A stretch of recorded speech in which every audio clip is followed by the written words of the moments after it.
Muchas gracias a todos, muy buenas tardes. Estamos inaugurando el tercer encuentro del Seminario de Discusión Teórica del Departamento en lo que es la serie correspondiente al año 2016. Hoy tenemos como invitada a la querida colega del Departamento de Economía, a la profesora Flavia Roldán, que nos va a ilustrar en un tema que es de su especialidad. El título de su intervención será Utilidad y algunas aplicaciones de teoría de los juegos a las relaciones internacionales. Me permito hacer una presentación breve del recorrido académico de Flavia. Flavia Roldán es licenciada en Economía en la Universidad de Córdoba, Argentina, máster en Economía y máster en Economía y especializada en políticas sociales, en primer caso en la Carlos V de Madrid, en la segunda en Georgetown University, y además culmina su carrera, supongo, a lo mejor puede seguir, como doctora en Economía en la Universidad Carlos V, también de la capital española. Como todos la conocen, la conocemos, es investigadora y profesora del Departamento de Economía de nuestra facultad y un poco en la intención de tornar este seminario lo más interdisciplinario posible, le hemos extendido una invitación y esperemos que nos acompañe varias veces a lo largo de los próximos meses y eventualmente años. Yo sin más, para no tomar mucho tiempo, le dejo la palabra a Flavia y adelante Flavia, muchas gracias. Hola, buenas tardes. En primer lugar, muchas gracias Pedro, muchas gracias Javier por la invitación, muchas gracias a ustedes por estar hoy aquí. Y en estos minutos que vamos a charlar, la intención es contarles de lo que sé en relación a, bueno, qué es teoría de juegos, para qué sirve en general y para qué puede servir en particular para sus estudios en relaciones internacionales, para estudiar situaciones vinculadas a relaciones internacionales.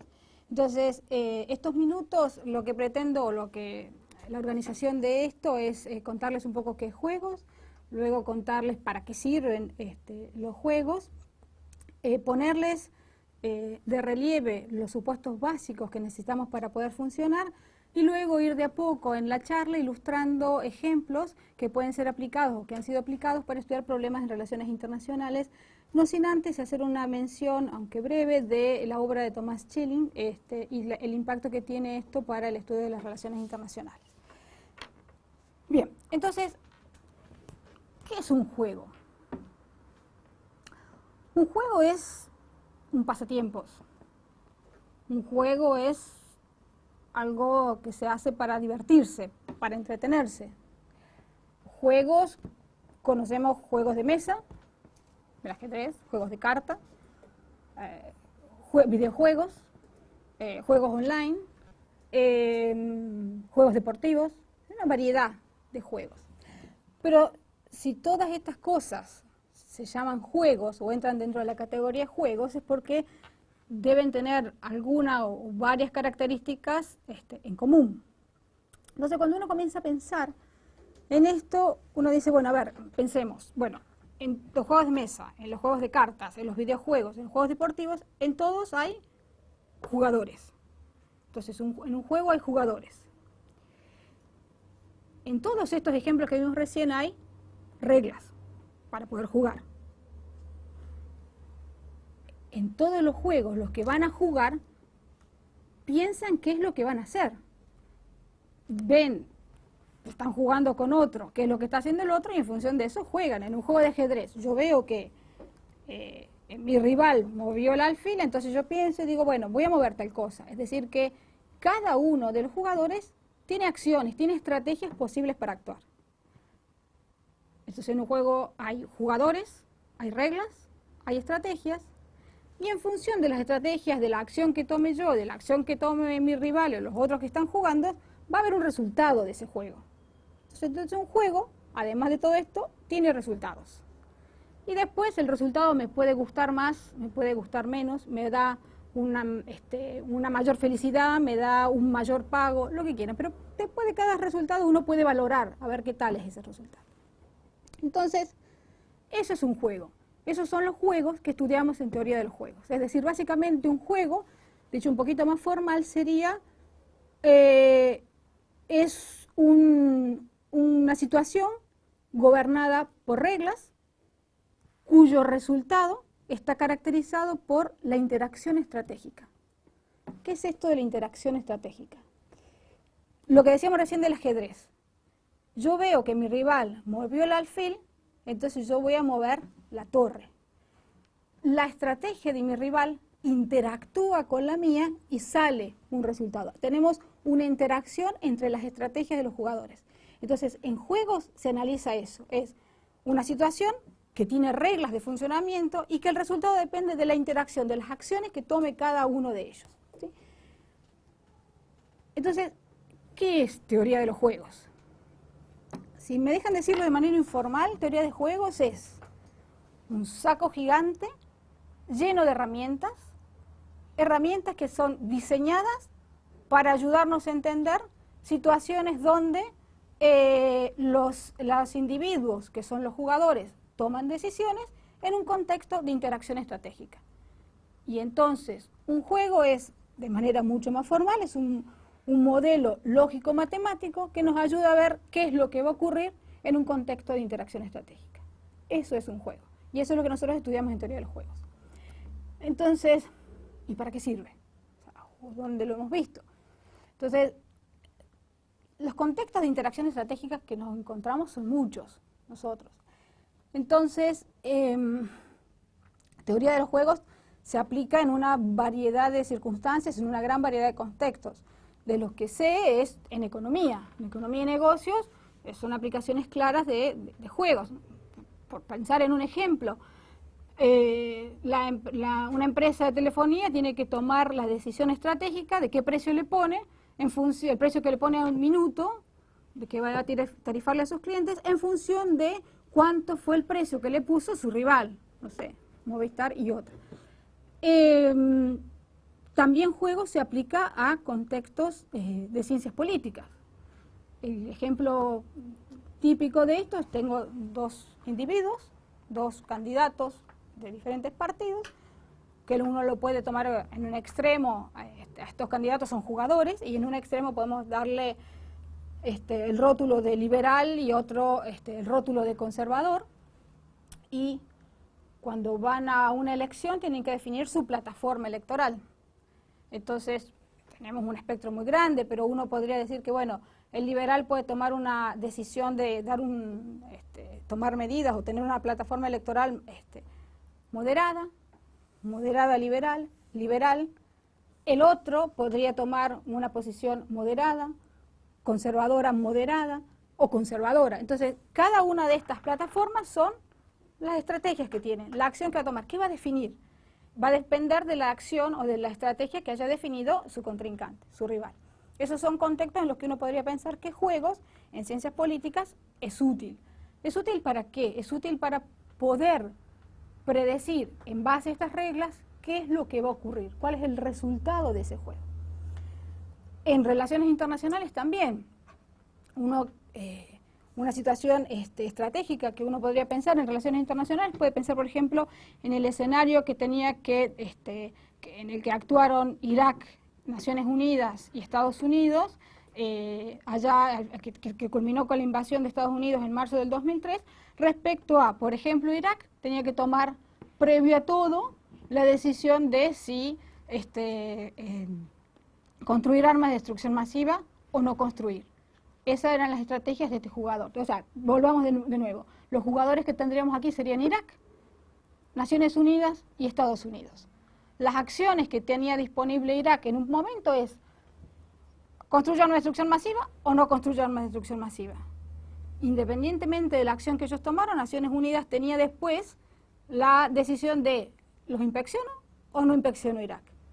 Y si no inspeccionaba, Estados Unidos podía tomar la decisión de invadir o no invadir. Entonces, cada uno de los jugadores tiene, frente a la situación, al contexto, acciones para tomar.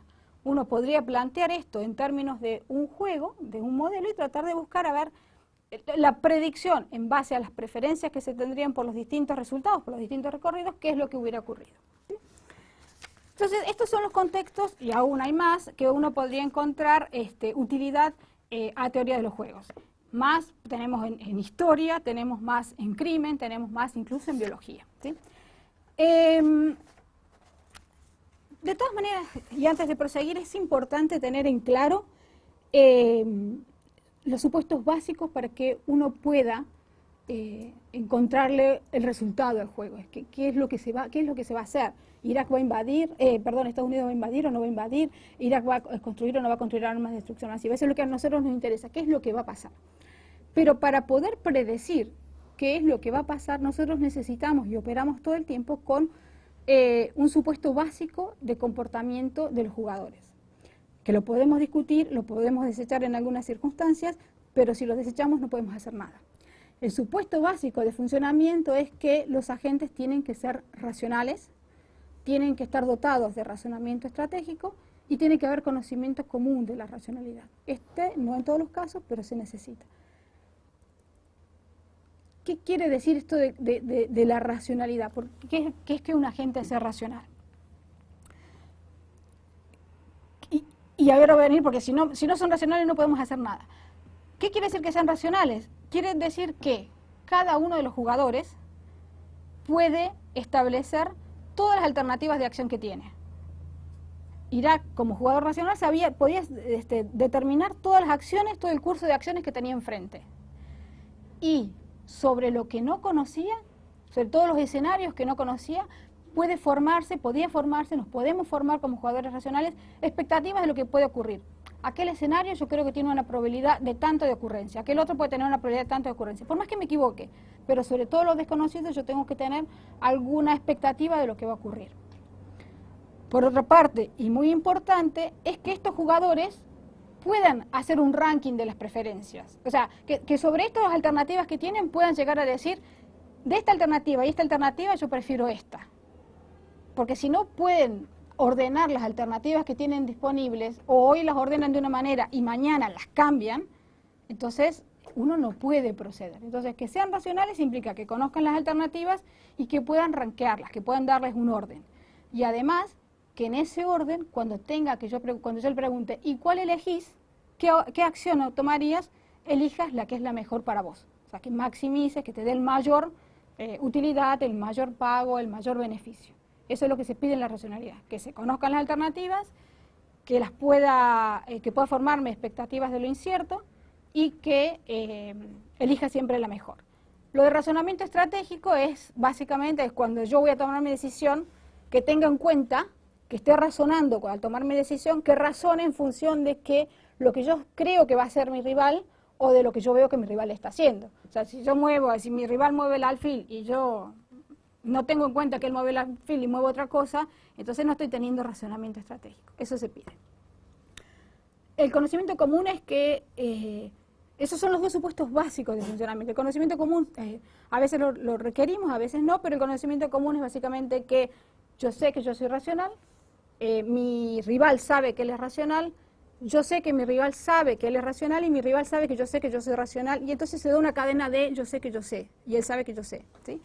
Eso es el conocimiento común de todo. Esos son los supuestos básicos. Si no hay racionalidad, si no hay razonamiento estratégico, entonces no podemos predecir lo que va a ocurrir.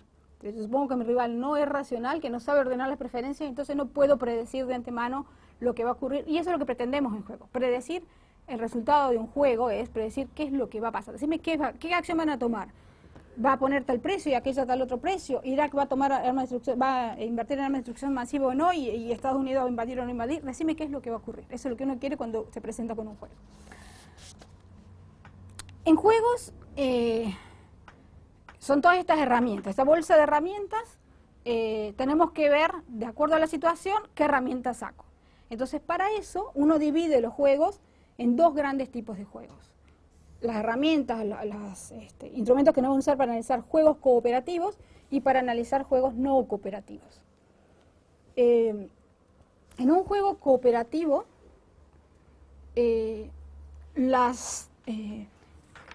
todos los jugadores o un grupo de ellos, si son grupitos se les llama coaliciones, o las alianzas, las coaliciones en general se llama, tienen que decidir de manera conjunta, de manera coordinada, de manera que se han comunicado, ¿qué van a hacer?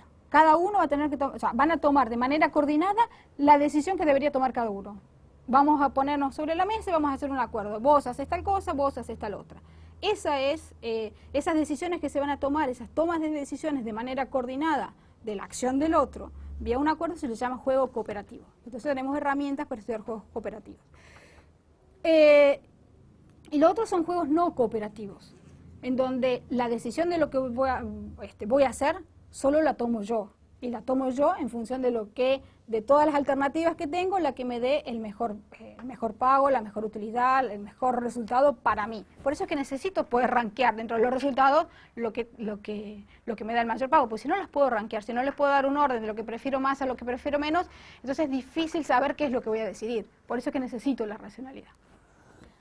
Entonces en los juegos no cooperativos, donde la literatura es bien vasta, uno se fija lo que van a hacer los agentes, el proceso de toma de decisiones, donde cada uno de los jugadores, cada uno de los individuos, como les llamemos, estas entidades jugadores, tiene que tomar su propia decisión en función de su propio pago. Y dentro de los juegos no cooperativos, lo que hay son juegos de suma cero y juegos de suma no cero. En los juegos de suma cero son juegos donde hay un absoluto conflicto de intereses. Lo que gano yo, lo pierde el otro. Entonces suman cero. Si yo gano un peso y el otro pierde un peso, ¿cuánto ganamos en conjunto? Los dos juntos, yo uno, vos perdiste uno, ganamos cero. Eso es porque lo que gana hay competencia absoluta. Lo que gana uno, lo pierde el otro. Y los juegos de suma no cero, los pagos que voy a tener yo y los pagos que va a tener mi vecino no suman cero. O sea que podemos tener ganancias o pérdidas, ¿no? En conjunto. Y ahí en los juegos de suma no cero tenemos juegos que son juegos de completa coordinación y juegos donde se mezcla el conflicto, la competencia y la coordinación, ¿sí? Un típico caso de juego de coordinación donde los pagos no son cero es yo quedé de encontrarme con un amigo en Buenos Aires. Habitualmente cuando nos vemos en dos bares, pero antes de decirnos que nos íbamos a ver, nos dijimos en qué bar nos íbamos a ver. Entonces, es mi amigo, con lo cual yo quiero verlo. Yo soy su amiga, él quiere verme. O sea, pero no dijimos dónde. ¿Por qué esto es un juego? Es un juego porque la toma de mi decisión, la decisión de si yo voy al bar A o voy al bar B, va a depender de lo que yo piense que el otro está haciendo, si va a ir al bar A o va a ir al bar B. Entonces, hay una interacción estratégica. Mi estrategia va a depender de la estrategia que yo crea que está tomando el otro, porque no lo veo, no sé qué está haciendo. Entonces, por eso es un juego. Pero es un juego de coordinación, no hay ningún conflicto de intereses entre nosotros, los dos nos queremos ver. Entonces, si vamos los dos al mismo bar, vamos a ganar los dos. Y si nos equivocamos y uno va al A y el otro va al B, perdemos los dos. Entonces, es un juego de suma no cero. Porque quizás la pérdida que puedo darle es que en el caso de la pérdida perdemos los dos menos 5, por decir un número arbitrario. Y si nos vemos los dos, ganamos los dos 5. Entonces, el pago de los dos en conjunto nos suman 0. Y eso es un juego de clara coordinación. Lo único que tenemos que hacer es coordinarnos. Pero es un juego porque hay interacción estratégica. Ahora, hay juegos de conflicto, juegos de suma no cero, que involucran elementos de coordinación e involucran elementos de competencia, como el del dilema del prisionero. Antes de pasar a esto, en esto de los juegos no cooperativos, lo que uno tiene que distinguir son contextos, como por ejemplo, si estoy hablando de un juego que se va a dar en el tiempo, si yo primero tomo una decisión y después que tomé una decisión, el otro va a tomar otra, esos son juegos dinámicos. Si las elecciones, las reglas, si la elección la hago yo de manera simultánea con el otro, esos son juegos estáticos o juegos de elección simultánea. ¿Qué información posee uno, qué información posee el otro del juego? Se llaman juegos con información completa y juegos con información incompleta. Entonces, de acuerdo al contexto, de acuerdo a las reglas, me fijo en la bolsa y saco herramientas para poder analizar la situación. O sea, yo defino la situación, defino las reglas y me voy a mi bolsa de teoría de juegos que me va a dar las herramientas para poder resolver los juegos, ¿sí? Entonces, lo que les comentaba, que dentro de los juegos de suma no cero, donde tenemos elementos, juegos, situaciones que involucran puntos de conflicto y puntos de coordinación, está el juego del dilema del prisionero, ¿sí? Supongo que lo han escuchado. Y igual se los vuelvo a comentar. Y la matriz de pago que se desprende de la historia que les voy a comentar ahora está en el gráfico que sigue. La historia es la siguiente. Ahí en este juego del dilema del prisionero ustedes tienen dos sospechosos, el sospechoso 1 y el sospechoso 2, que son arrestados y acusados de un delito. La policía en realidad no tiene evidencia suficiente para condenarlos a menos que uno de ellos, de los dos, confiese. Entonces, la policía lo que hace es encierra a los dos sospechosos en celdas separadas y les explica las consecuencias de la decisión que tomen de si confiesan o no confiesan el crimen. Si ninguno confiesa el crimen, los dos son condenados y sentenciados a 1 mes de cárcel.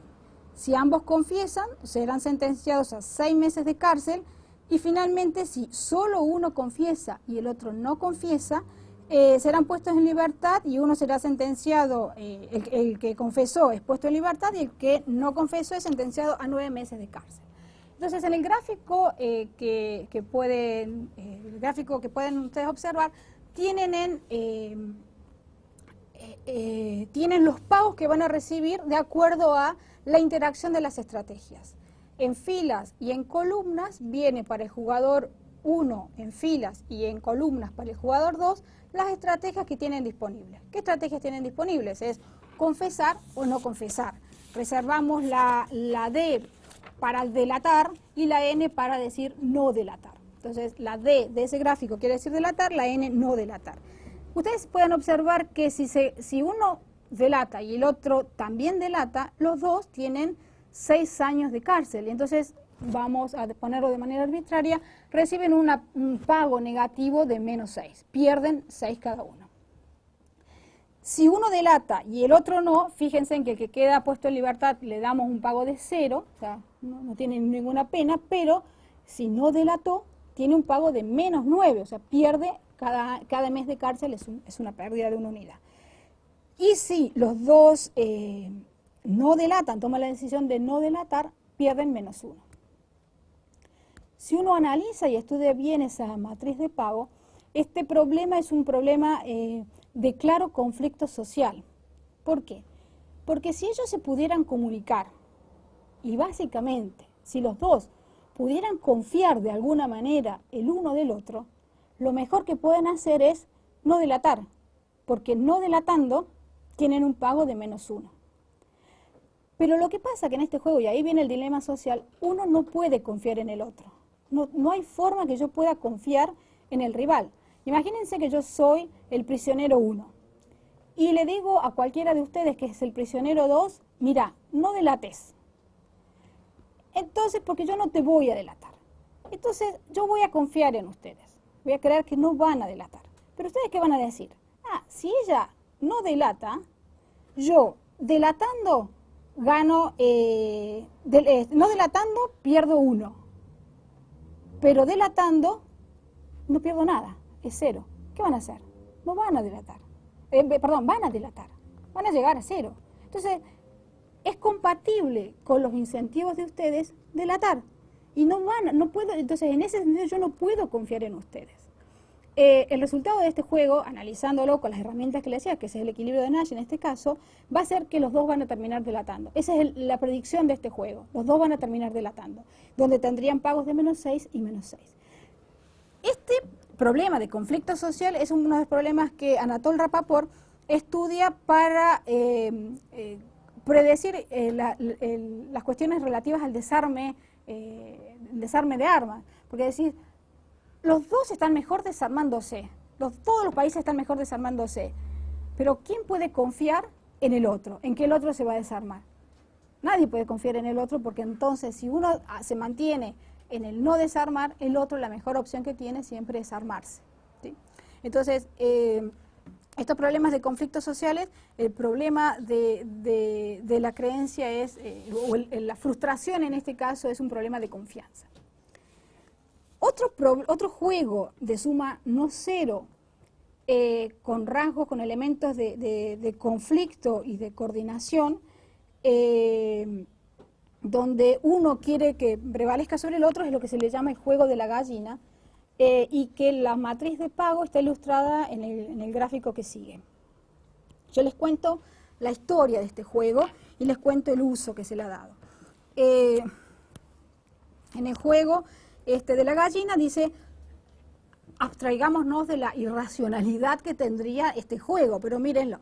Dice, dos jóvenes manejan el auto hacia el otro auto, van manejando cada uno su auto y cada uno va manejando uno hacia el otro, van enfrente y van a 200 kilómetros por hora.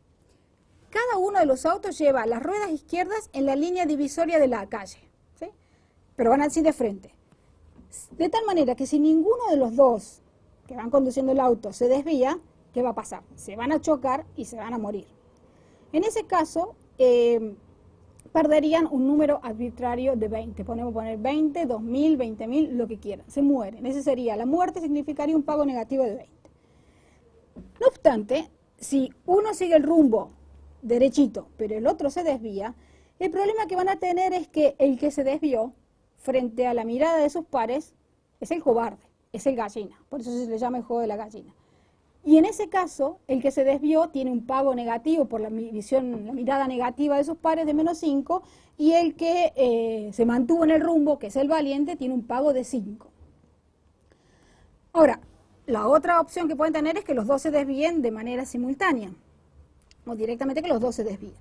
En el caso de que se desvíen los dos son gallinas en ese sentido, los dos son cobardes, pero al menos frente a sus pares comparten la mala reputación de gallina. Entonces, por eso los pagos son menos que en la otra circunstancia. Por eso, en este caso, el pago es negativo también porque pierden reputación frente a sus pares y el pago es de -2.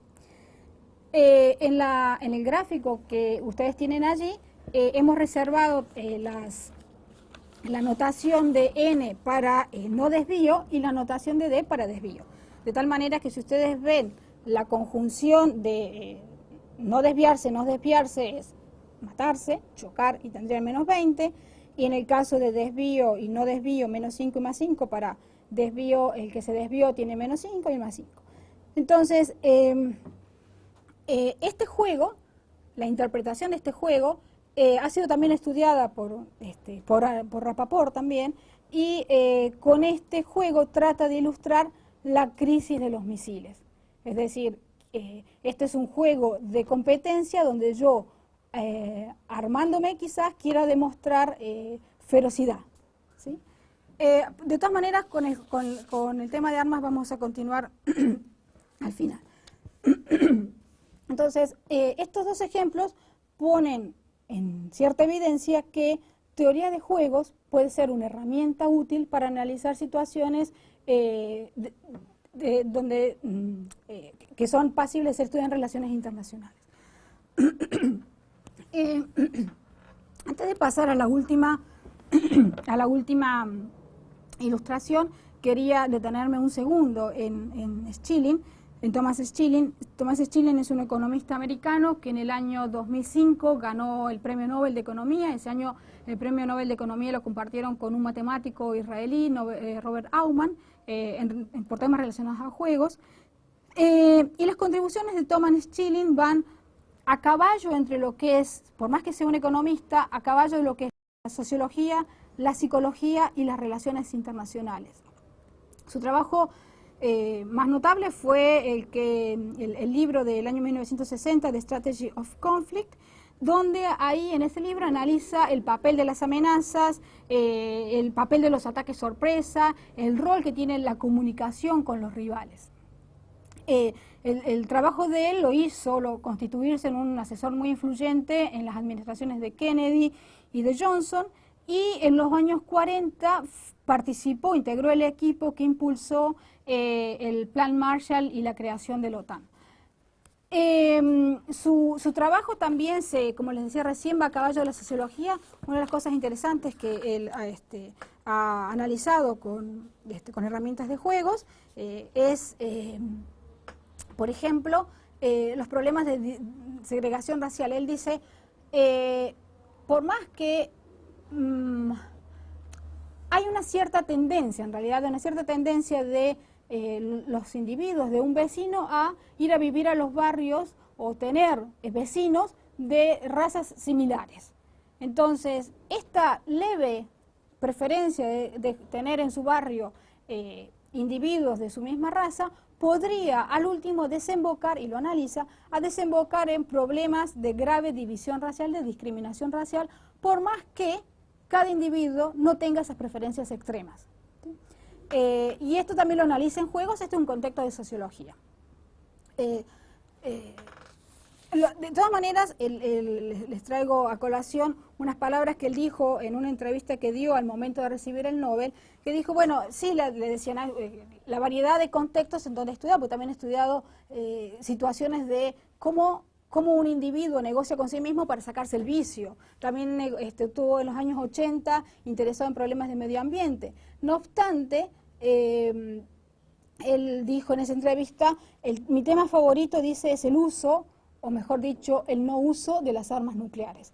Él lo que dijo es, paradójicamente, el acontecimiento mundial más importante en las últimas décadas ha sido un hecho que no ha ocurrido.